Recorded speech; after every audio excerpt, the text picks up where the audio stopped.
Good morning, everybody, and top of the morning to you. And did I just wish you good morning twice? I did. Today we're going to be talking about trades. The Raptors are firmly on the All-Star break, and I thought that this would be an awesome opportunity to not talk about the Raptors as much. I know this is a Raptors-focused channel, and Raptors-focused thumbnails do get the Raptor diehards out. But after last night, I don't think I want to be talking to extreme Raptor diehards right now, and we'll get to that at the end of this stream. But we will tie it back to Raptors related content, and I'd like an opportunity now to talk about a broader subject, which is good morning everybody. Be Rich, good morning, and Gregory, good morning as always, and Carvin, yes I am. We'll talk about it at the very end. This stream can be no longer than an hour because I literally have to leave in an hour at 11:15. I have to be out. I have to do a tech scout, so I thought, why not? Sometimes there's no checks and balances against the unending nature of a conversation. So I felt, hey, I have a hard deadline. It's great time to have a live stream. So I wanted to talk about how teams and how fan bases value first round picks, because like there's you're of very many schools of thoughts on this, right? And I think that a lot of it has to do with typically how well your team has drafted, right? I mean, if your team has consistently busted out in the lottery, maybe you have a bit of well, what have picks done for us, mentality. Let's go for the star. Let's trade everything. And if you're on a team like the Raptors, if you're a fan base of the Raptors, then you might look at the draft as your lifeblood. You might say, oh my gosh, like the more firsts we can get, the better the prospects we can get. There are extreme examples on both sides. There are teams that trade away multiple firsts and mortgage an entire decade of their franchise. Case in point, the Minnesota Timberwolves. It's not surprising to me that almost every single time an ownership group comes in that is new to a team, they immediately leverage the future for the present. They want to make a big splash. They just bought this asset and they need it to immediately go up. And trust me, trading for Kevin Durant is going to impact the value of the Phoenix Suns, the brand, the legacy, the appeal, the jersey sales. Everything short term is going to spike up. But listening to how many people are so split on that decision to give up 4 unprotected firsts and Cam Johnson and Mikal Bridges, not to mention the Kyrie Irving trade, which nets the Dallas Mavericks Kyrie Irving, but also nets the Brooklyn Nets an unprotected 2029 first. With how fast things are changing in the NBA, it's interesting to think about what are firsts even good for. Or is it just to draft players? What is the opportunity cost? Listen to a Thinking Basketball podcast. And to those who are, new around here, that I love Thinking Basketball. And I was not that shocked, but still somewhat shocked to hear Ben kind of talk about this from a value of a replacement perspective, whereby he basically said, look, like this trade for this player happened and the superstar, typically, unless that superstar was way over the hill, like Grant Hill, or sorry, not Grant Hill, over the hill like Grant Hill. Sorry, I'm rhyming here.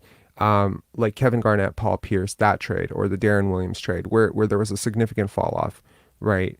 Unless it was that case, when a superstar is traded in their prime, the team that acquires a superstar always wins, right?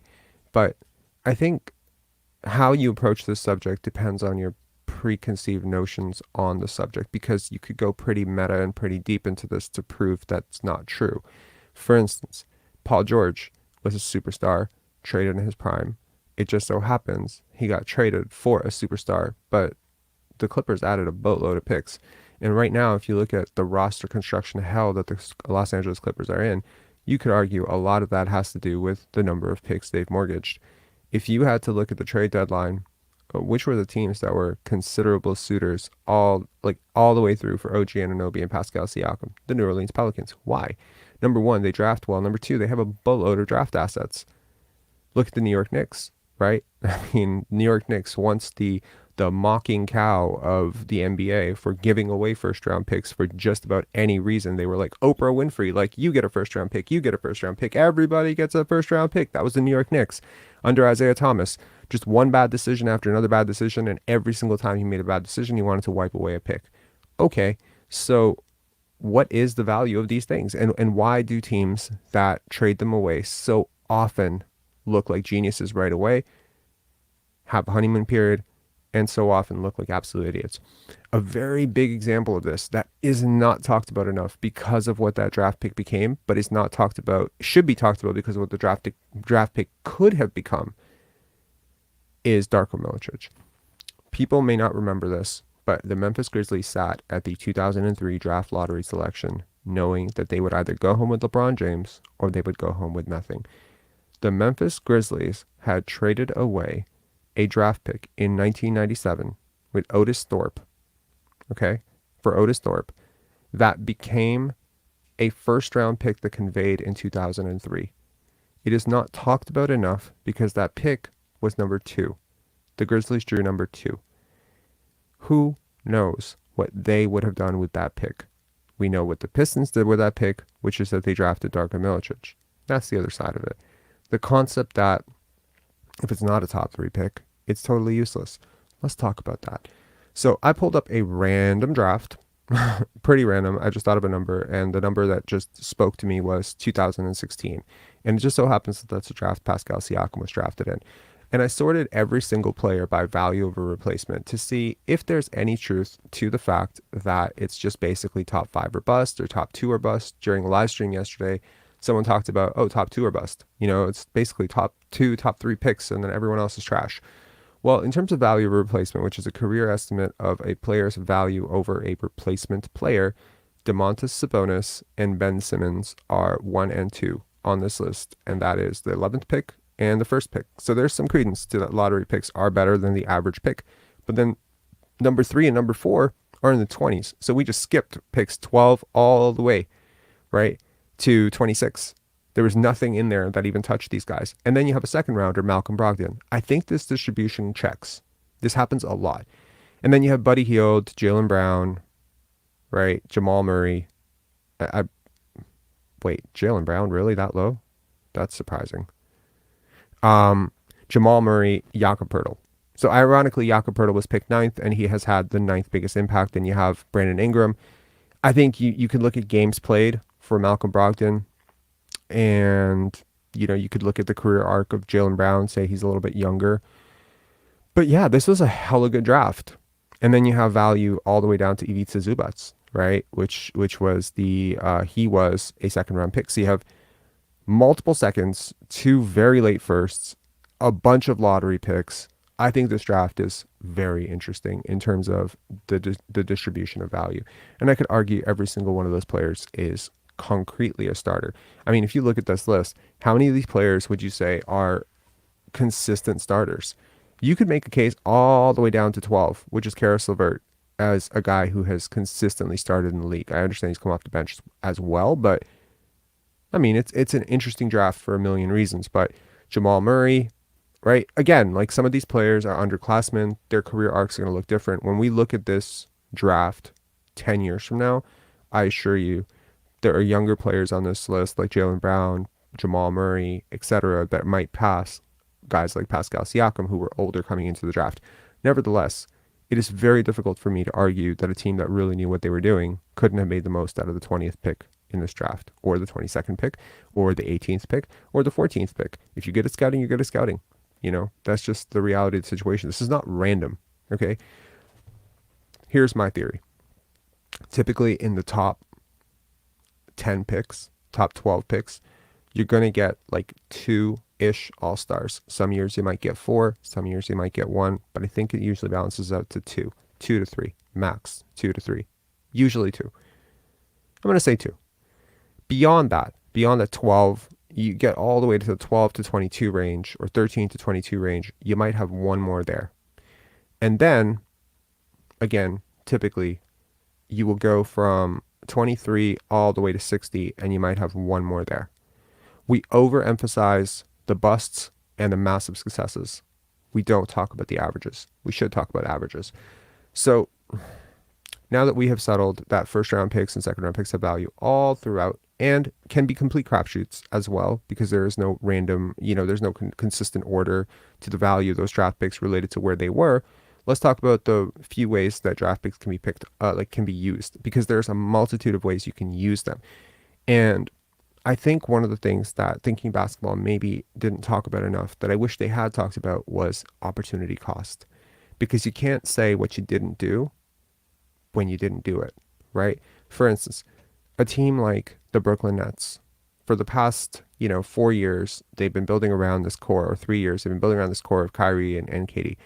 And they got off multiple firsts just to clear the cap space to get those guys. Then they traded a whole boatload of firsts to get James Harden. And it's very difficult for me to say at this deadline what they might have been able to do if they already had a boatload of picks. Like if they hadn't traded a whole bunch of those picks for James Harden, and then it's difficult for me to process what their opportunities could have been, like what opportunities were open to them. Similarly, right now we know that the Phoenix Suns, they got Kevin Durant with these 4 unprotected firsts, right? We don't know if that opportunity is open to them if their 2023 first is missing, and then that way they can't trade their 2024 first right now. I mean, they had a ton of their future assets, and typically all throughout the summer, when you look at the Vegas odds of teams that could get Kevin Durant, was one of the biggest names in NBA history and one of the greatest players of all time. It was consistently teams that had all of their future assets intact. So the asset bay, what you call it, the asset bay, or the stockpile of assets, you can only hypothesize what you might be able to get for it when you actually have it. So, for instance, right now, the OKC Thunder, the minute they decide to contend, they have a ton of picks. Some of them are very valuable. Some of them are completely not valuable. But they have been able to leverage these picks in a multitude of different ways. They've been able to leverage them to move up and down in the draft if they wanted to. So let's talk about that very quickly. The different ways that teams use picks. So an example is Boston stealing Isaiah Thomas from Phoenix. So the deal was Isaiah Thomas for Marcus Thornton and a first-round pick, right? And I think that was an awesome trade for Boston, because ultimately, it netted them a guy who was basically an all-star and close to. I mean, I know it sounds crazy, and I'm acting like this is not a hyperbole. He was an MVP level performer for a year for them. That's a hell of a value haul for a first round pick and Marcus Thornton for a guy in his prime, right? There's another example of a salary dump, right? The Raptors should be familiar with this, because several times under Masai Ujiri's tenure, we've had to do some cap clearing or cap maintenance, and we've moved off either a second or a first round pick for it. An example, obviously, multiple seconds moved in this trade, largely to clear Kem Birch's salary. And of course, there was the first round pick that was moved for DeMar Carroll, right? So that is an example of another use for first round picks. Like, you never know when you are, approaching free agency and you're $7 or $8 million over a certain mark that you don't want to be over, and you need to get rid of this salary, and you can't get rid of the salary because no one wants this fucking player, and everyone knows why you want to do it, because you want to sign this hypey prospect that just came and wants to sign with your team. Yeah, you might have to move off a future asset to entice a team or make it worth their while. Why else would they do it, right? So much of the conversation yesterday and over the last week has been, okay, well, the Raptors can surely keep these guys because they'll just get a sign and trade for one of them. My question is, how and why? You have to ask that question. Why? What incentive would a team have to help out a team that cannot sign its own players, cannot sign all 3 players, and still extend OG? How does this impact your leverage in OG trade talks? Like, let's say, for instance, the plan for the Raptors, just to tie this quickly back to the Raptors, let's say the plan is, okay, OG has 1 more year left on his contract. Gary and Fred don't. We don't want to let these guys walk for nothing. So we are going to try to trade OG for a first round pick and maybe a future first to a contender. And we're going to re-sign Gary and Fred, right? Let's say that's the plan. Well, okay, well, that plan works. I mean, in terms of, trimming the cap space, yeah, that works. But in terms of the reality situation, other teams know that you have to do that. They know if you don't trade OG, it almost makes it like you lose all of that power in the conversation, because now they know you have to do it. Or if you don't do it, they know Like these trade negotiations work fantastically because everyone's kind of aware of the other person's cap situation, or they're aware of their ownership or whatever. Everyone knows MLSE is not dipping into the luxury tax to prop up a core that isn't selling or isn't winning. Like it's probably not going to happen. I think they've been pretty clear about that. So yeah. Anyway, I digress.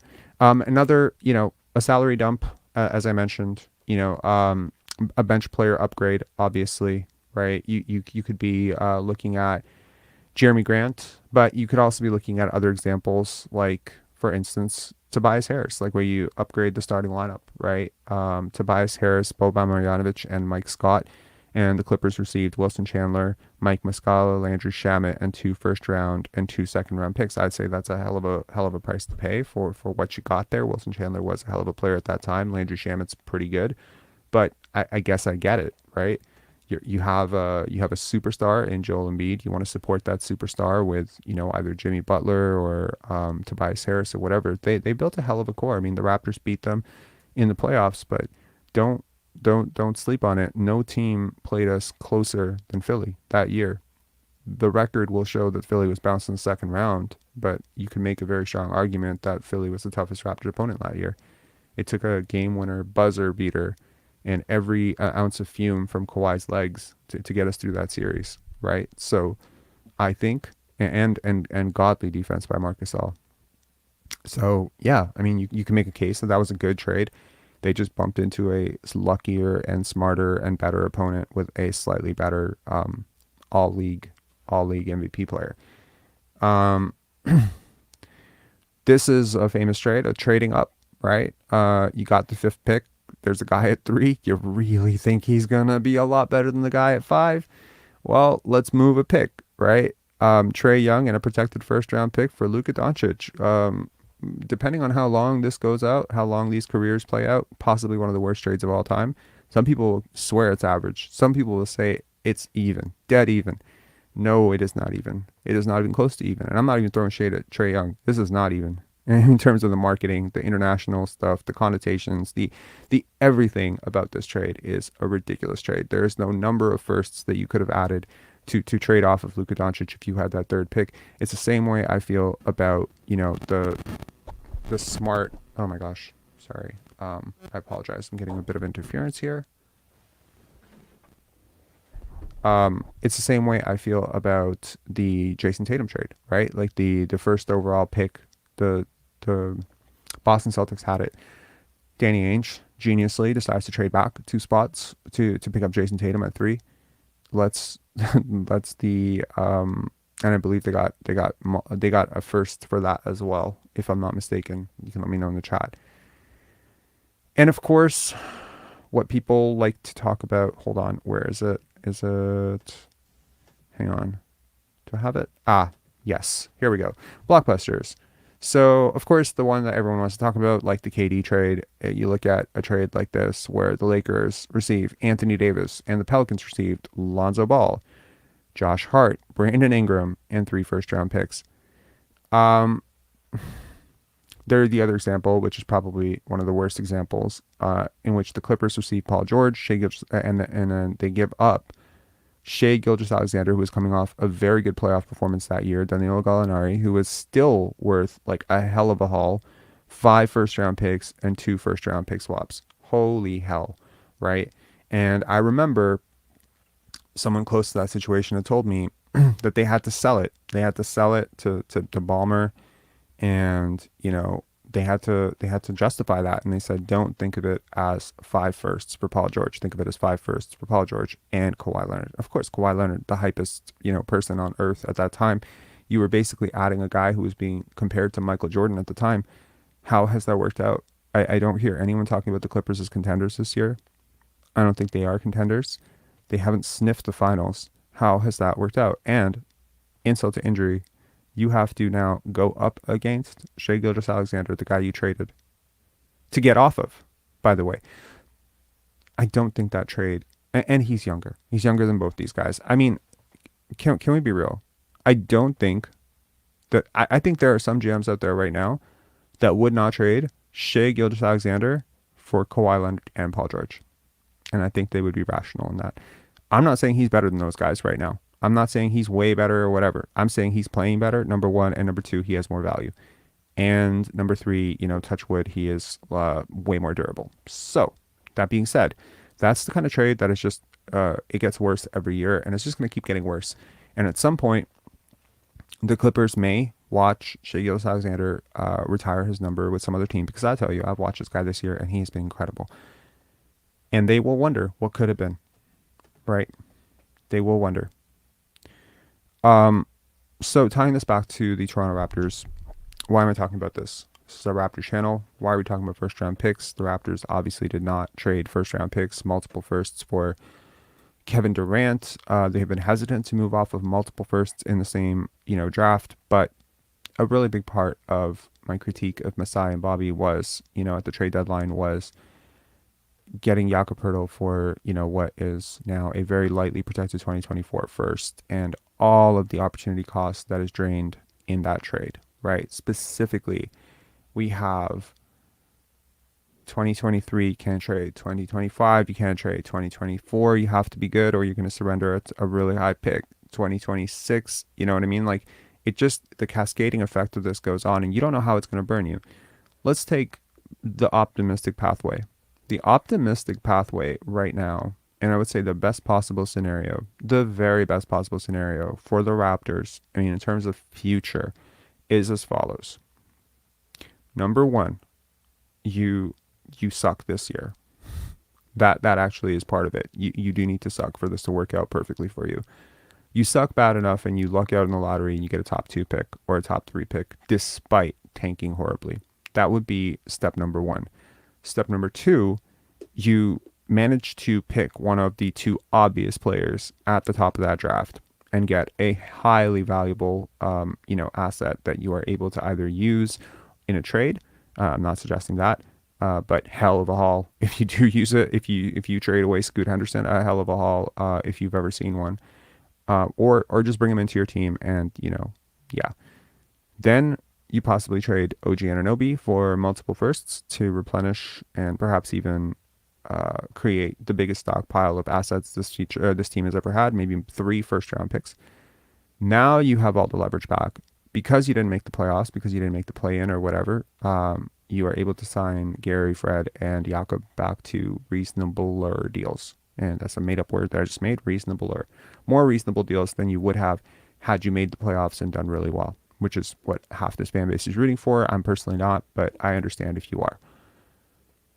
Then, due to the brilliance of, Scotty and whoever you got back in the OG trade and, Fred and Gary and Pascal and the growth of this core or whatever, or maybe you trade those guys and sign and trade those guys. I have no idea. But the point is, at some point next year, you are firmly like a top 3 team in the East. And in 2024, the San Antonio Spurs receive like a 25th overall pick. Now you have won this trade. You have won this trade big time. Okay? Here's how you lose this trade. Really bad. Okay? Make the playoffs this year. Make the playoffs this year as the lowest seed. Get swept in the first round. This is the disaster scenario. This is everything goes horribly. Okay? You make the first round. You get swept in the opening round, so you don't have a lottery pick because you went from play-in to playoffs. So you give yourself 0 chance at the lottery. Make matters worse, a really, really highly touted prospect slips down the draft board, and he's a really good player like Michael Porter Jr. or someone like that, just slipping on draft day, and you just miss him because you're picking 15th instead of 13th or 12th, which is the bare minimum where you would have picked had you not made this superfluous and somewhat misguided run. And make matters worse, in the offseason, you go into the offseason, you can't keep all 3, and you end up letting Fred walk for nothing. And then you realize very quickly that despite all of his warts and wrinkles, that he was helping you win. Not much, not as much as he used to, but he was a positive. And he was an asset in his prime that you probably should have traded. You didn't trade. He's going to the highest bidder, and he's going to sign for $30+ million with that bidder. You can't retain him. You try to retain him. You can't. Gary's pissed off. He was brought off the bench the entire offseason. He's not willing to negotiate with you. You lose him for nothing as well. Okay? Don't take it for granted you can sign that guy. He's going to have options. And if you keep him off the bench maybe he's not super happy, and OG demands a trade, in which case the vast majority of teams that are interested in him are core looking at future assets as value back, okay? And deadweight contracts. You're going to take back some deadweight contracts, and you're going to have some cap space. You're not going to have enough to do anything significant with it. And let's be honest, this is Toronto. And, cherry on top, you get to sign Jakob Poeltl. And almost as a wink favor to Pascal Siakam to get his buddy paid, you overpay for Jakob because he had, a really strong showing statistically for you down the line, and you have the money, so why not use it? Because I know this franchise just loves to overpay for everyone. So let's estimate him getting 22 million because he's happy. And then, in order to salvage the brand, because MLSE starts calling Masai and saying, oh my God, what are you guys doing? You have to extend Pascal right now. We need good news. We need good news. We're losing everybody. We lost Gary. We lost Fred. We need good news. So you extend Pascal Siakam to a maximum contract, thus signing him with the Raptors until the age of 34, 5 years, 34, right? Or 33, 34. He'd be 34, right? Because, yeah. And next year you realize that Scotty and Pascal doesn't work. And because he signed the extension and, he doesn't have that aggressive dog to go out and hunt his shot every night, and he's not trying on defense and he's falling off.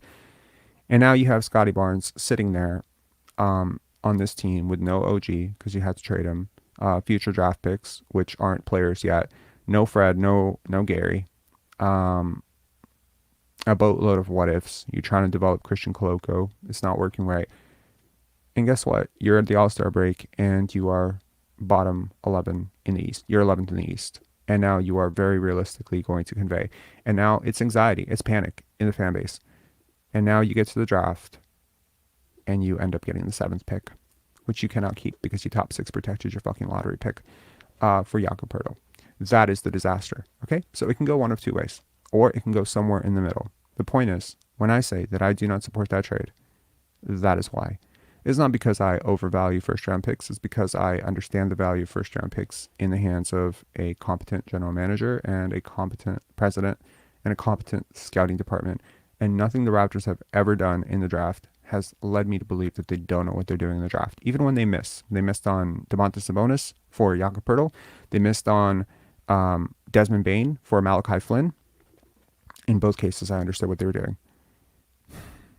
There's another disaster scenario where you do end up potentially at 3rd, right? Or 3rd or 4th or whatever in this draft. Somehow you end up tanking right for the rest of the season. Something happens, you end up tanking.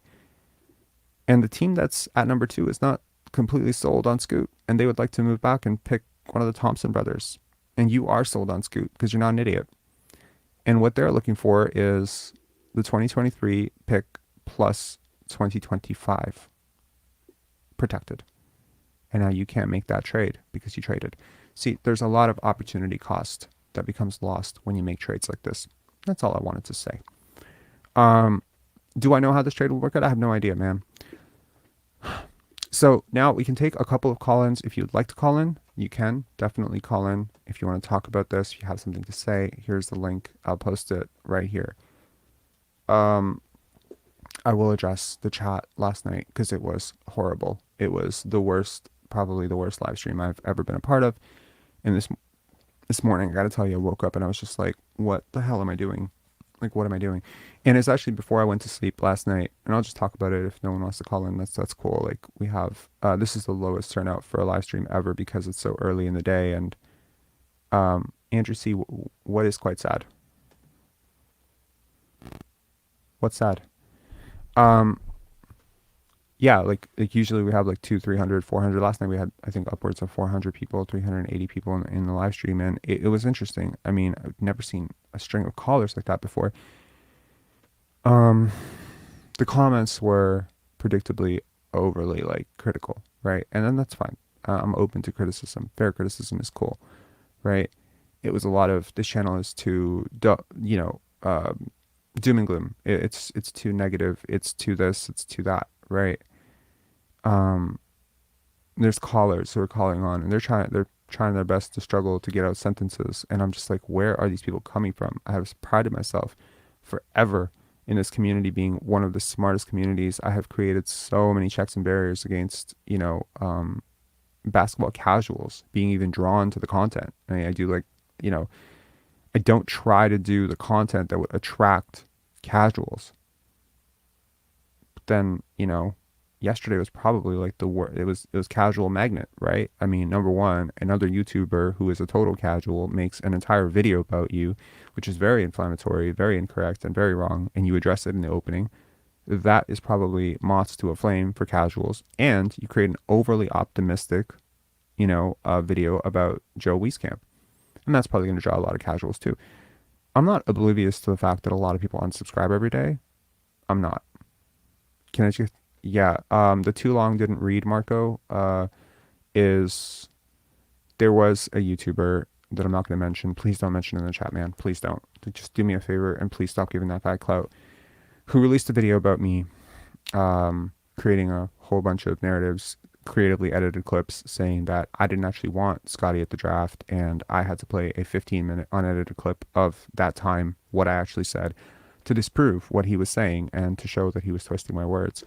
And yeah, it was just the callers last night were really terrible. And I gotta say, like, this is gonna be on a somewhat peaceful note. So last night after the live stream, I had a headache. I was just like, you know what? What am I doing? Like, is this worth it? Like, what am I doing? Like, I'm opening myself up to, no, it's not. It's not that. And honestly, like, it's not really important. Please don't talk about it. It doesn't matter who it is. The person is irrelevant.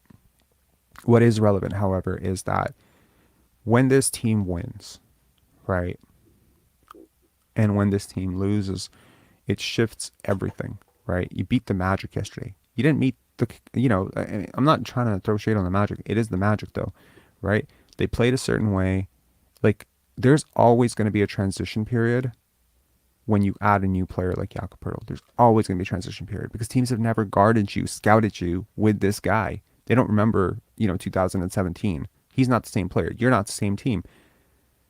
You look at the time when the Raptors traded for Jalen Rose and Danielle Marshall. They won 5 straight. Why?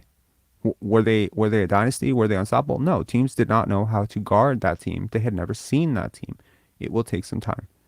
It will take time with the way the offense is working. Right. Look, the team with Jakob, there is nothing like Jakob on this team before, really. Especially when you take out Scottie Barnes from the equation.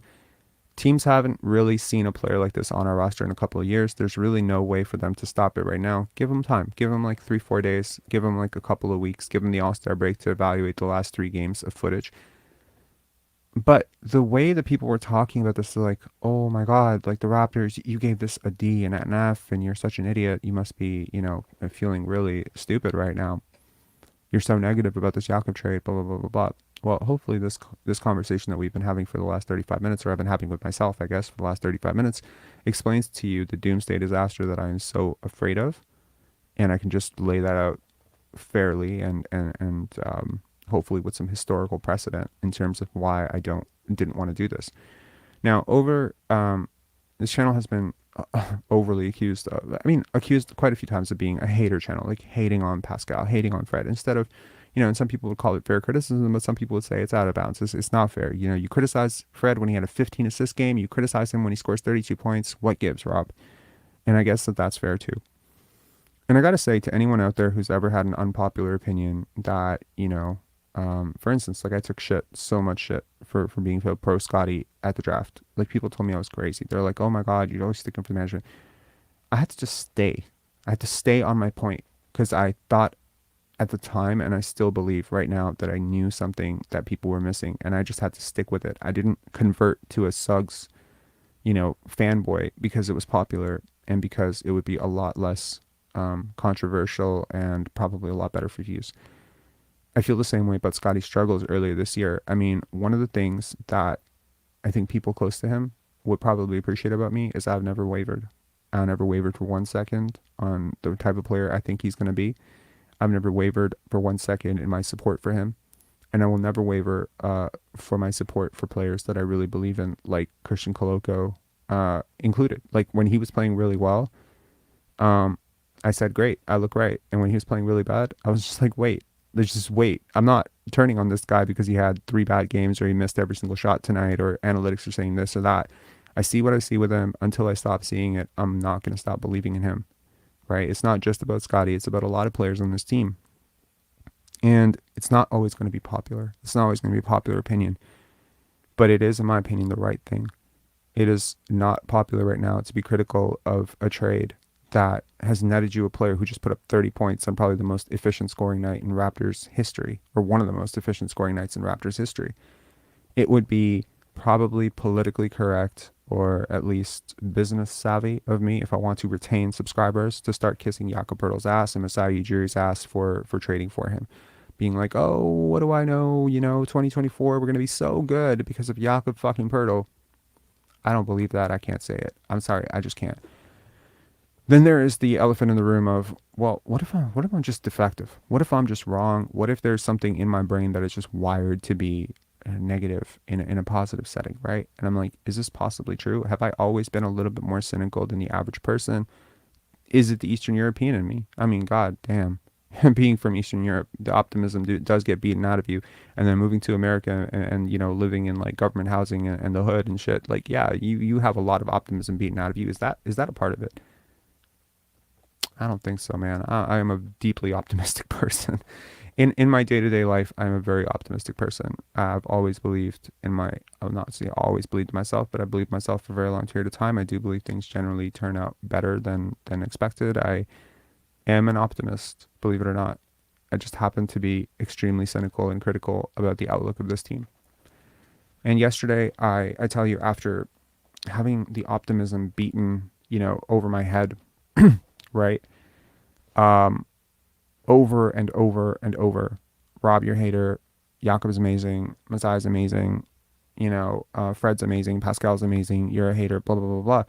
And then going over and seeing that other YouTuber's channel and then seeing all these people come out of the woodwork, including our boy Marco, shout outs to Marco, whatever his last name is, the caller who drove me mad and insane a couple of times. And I'm just reading all these people and it is aggressive, man. Like these people are like, no, you are the fucking problem. You are the problem. All right. Okay. I'll bite. Let's pretend I am. Let's imagine that world.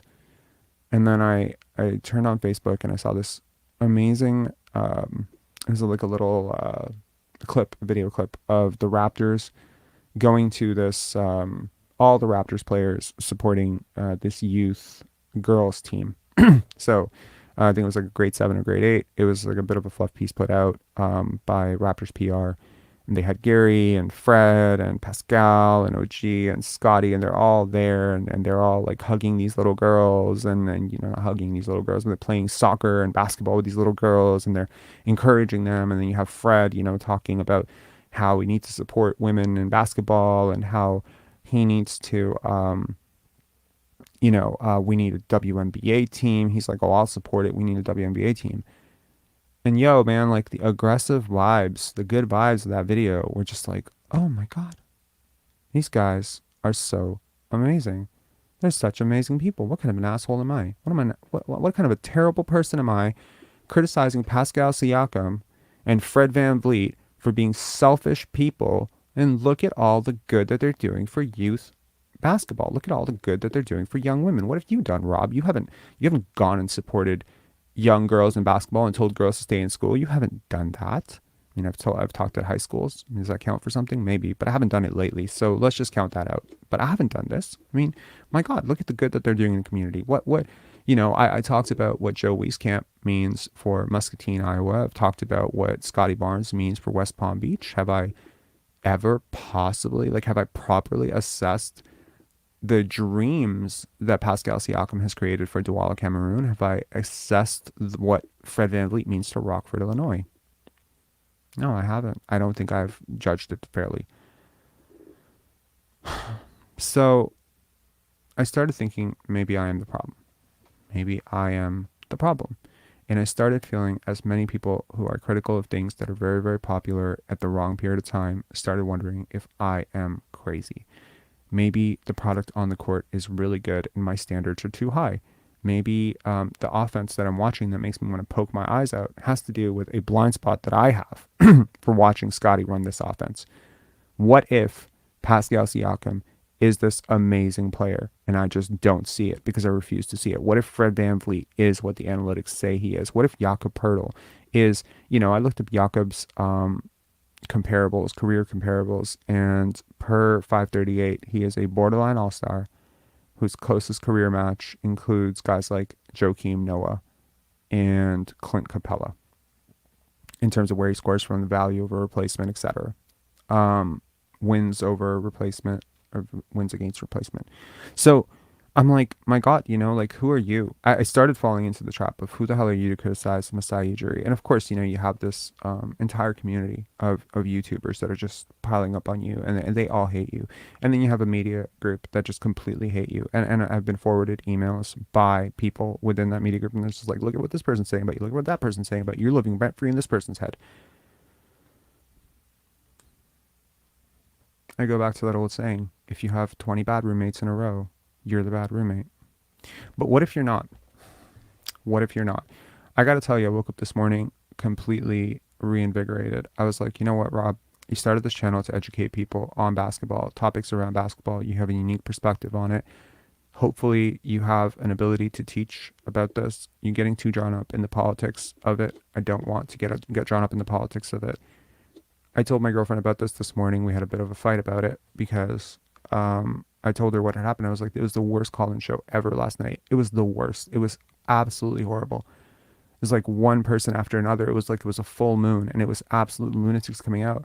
And she's like, maybe it's the universe trying to tell you something. I'm like, bro, it's not the universe trying to tell me anything. It is really that a really crappy YouTuber made a video about me and a lot of people probably saw it and came over to the channel. And to prove this point, I'm going to write her her phone number in a men's bathroom stall today and tell her if the universe brings a lot of, unwanted attention to her text messages. I'm kidding. I'm not going to do that. My point is, Sean was right.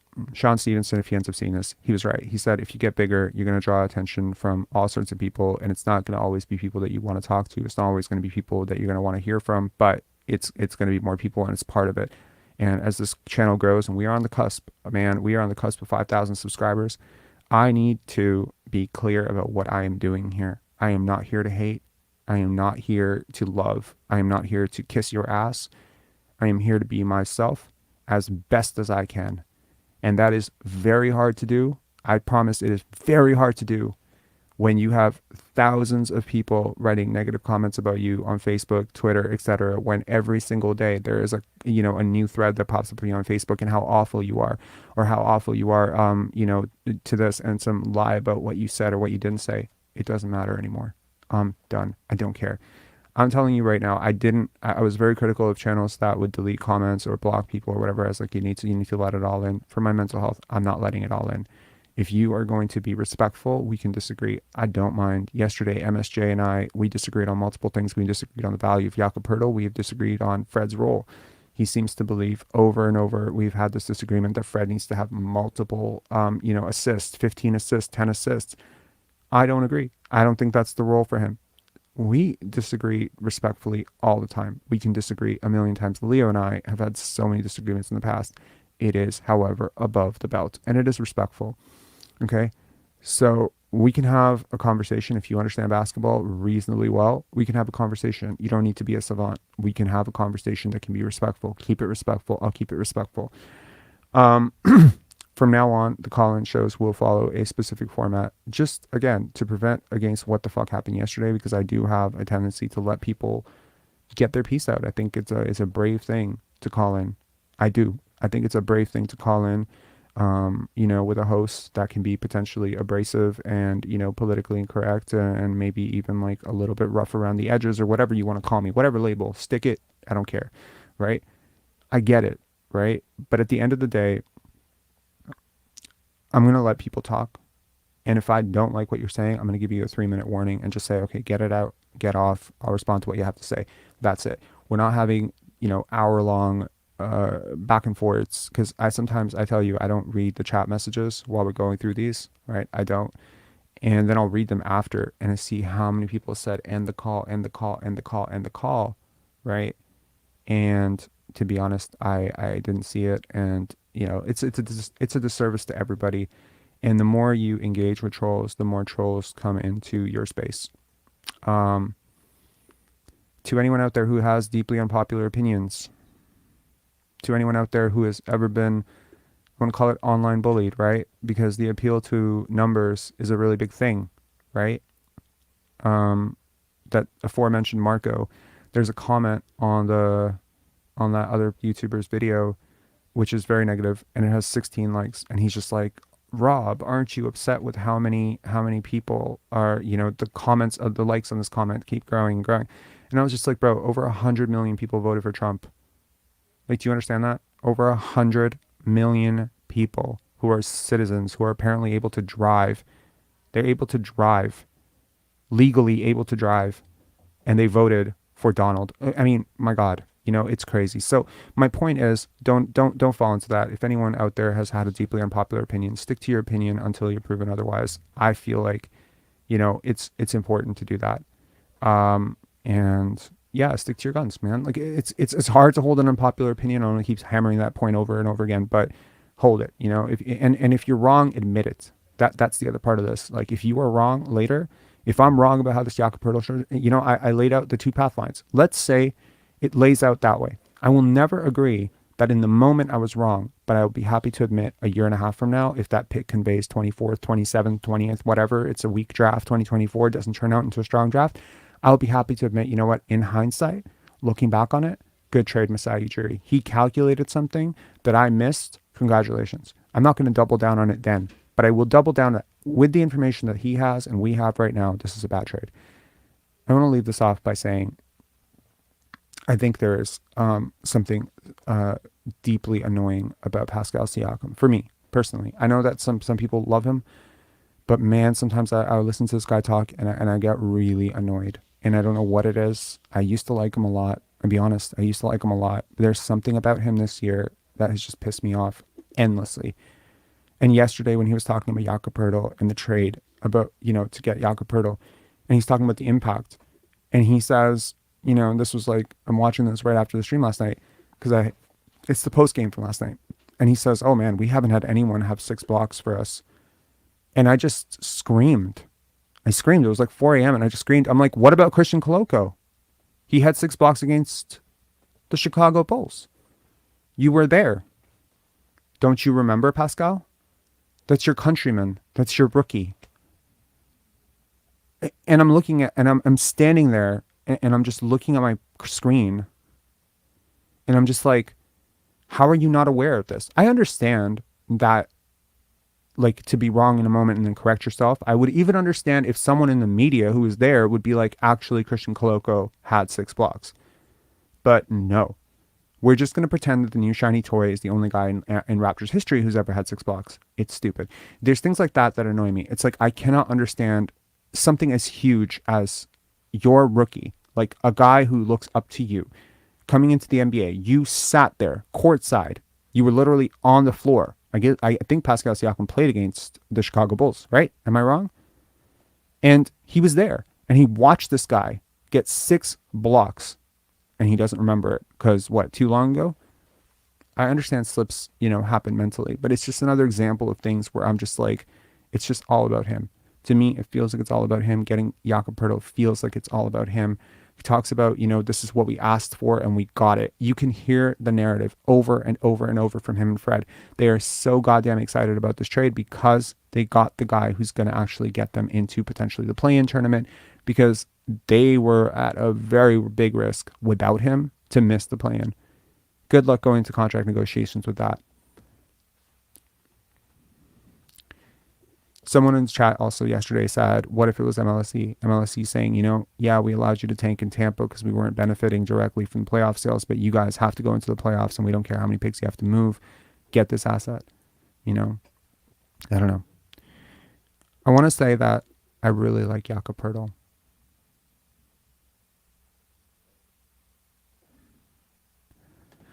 John Friedman, we've already addressed this in the last chat, so you can just F right the hell off. All right. They are not things that I actually said. He had peppered in a bunch of stuff that I've never said, like David Johnson has low IQ, and also that if I ran the Raptors, we wouldn't have had Scotty Barnes. These are false conclusions, given the fact that people like you exist in the world and have come out of the woodwork. Get out. You know what? Block. Like, I tell you, like, the number of trolls that have come over from that dude's channel calling into this show, whatever. You know what? There aren't that many given the views. We just have blocked 200 people.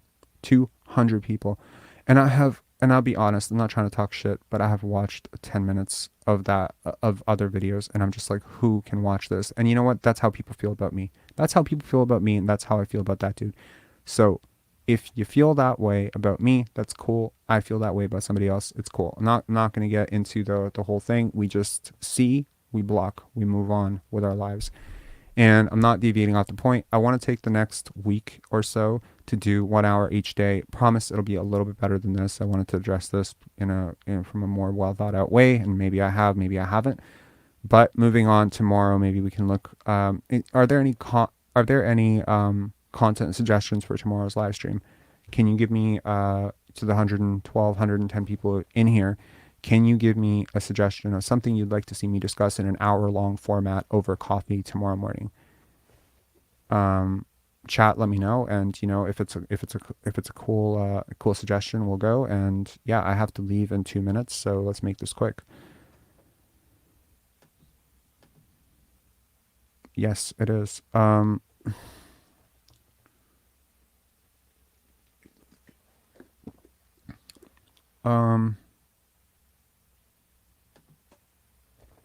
That's a interesting topic. I don't know if I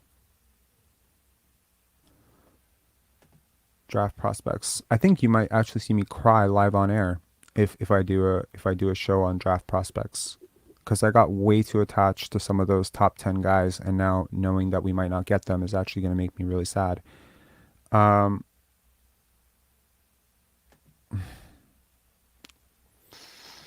Interesting.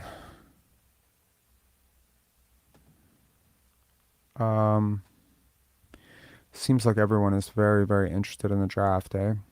I gotta be honest, can we move away from the draft?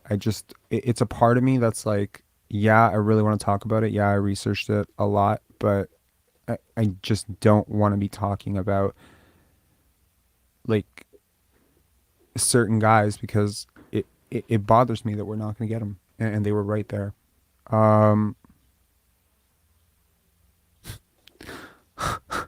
James, that's funny. Don't do a show on 2024 draft. Um,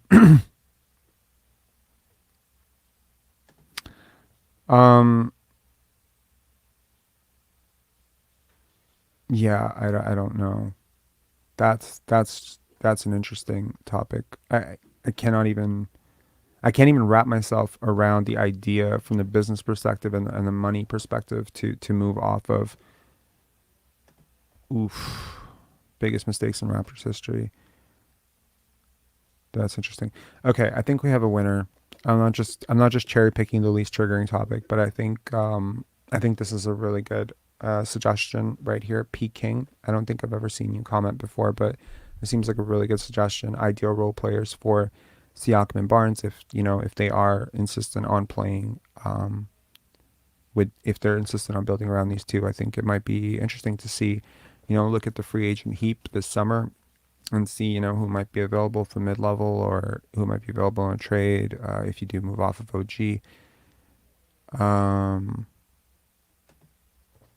Leanne, that's a cool suggestion too. Yeah. Yeah. All right, guys. Thanks a lot. Thanks for joining me on this very impromptu live chat on first round picks and sticking the course. I mean, like at the end of the day, I've always believed that viewers of this channel, typically not trolls who just come in for a day to talk shit, but actual viewers of this channel. I don't want to take this us against them mentality. I kind of hate it. It's very toxic. I don't want to do that. I want to leave this I want to leave room for people coming in. I don't want to be like, oh, it's us and it's we are this and they are that. I don't want to create that environment. It's deeply toxic. But I do want to say that people who are long-term viewers of this channel, I've always prided myself in saying that these are some of the coolest people that I've talked to. I've talked to a lot of you offline, not offline, as I said, again, like on Instagram or whatever. And I'm always amazed at the work that you guys are doing. Larry Kane comes to mind, of course. There's a lot of people, really. Sean, Leanne, Priya, Erica. There's such cool people in this community. Mo, Coach Mo, right? James, we've had that. I know you don't like Coach Mo, but you and I have had conversations. There's so many people here that I'm like, oh, these guys are like almost like friends, at this point. I really appreciate this community. So, Carvin, I think you're right. So let's try to do that from now on. We'll block, we'll delete, we'll move on. We're not going to allow people to derail conversations that we're trying to have. And, look, if this team goes to the play-in, you can bet your ass that there's going to be a lot of hype about, Siakam is an MVP again. Okay. It's going to happen. Let it happen. It's not true.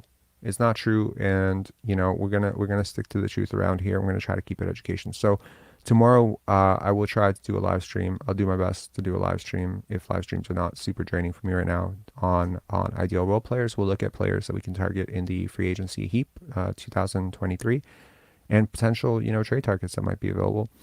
And or, maybe even mid first round, just guys who fit. Just guys who fit. Maybe we can even talk about a few draft picks that might be available in the mid first round where the Raptors are picking, and just talk about roster construction, provided that we re-sign Jakob Poeltl and potentially trade OG Anunoby, which is a sad thought, but true. Carvin, you're right. Anyway, have a great day, guys. Enjoy the All-Star break. I am... If the Raptors are going all in, I'm rooting for the Raptors. I'll try to keep future live stream shows about... I realized yesterday Jakob Poeltl had a hell of a game. Jeff Doughton played. Scotty Barnes. We didn't talk about Scotty Barnes yesterday. All the, Scotty worship, accusations. Didn't even talk about his stat line, 17, 7, and 7, I think, last night. And he played well, like really well last night, I think.